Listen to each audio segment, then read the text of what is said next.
Eu também estava dentro desta coisa, de arder.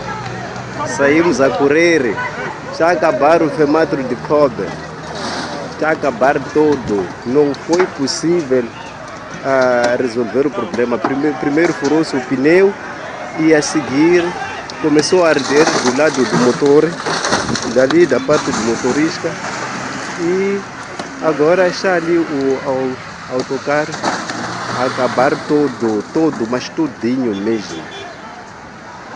É triste, saímos a correr ali, quase que ninguém esperava o outro. Era empurrões, Deus existe, acabamos todos saindo, o motorista, os passageiros, quase 100 ou mais que 100 passageiros.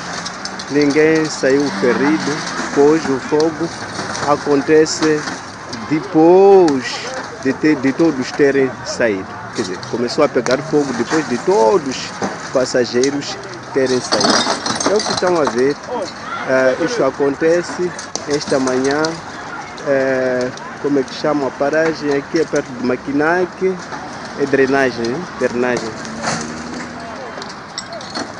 Bem, é triste, o que dizer. JK, o autor deste vídeo.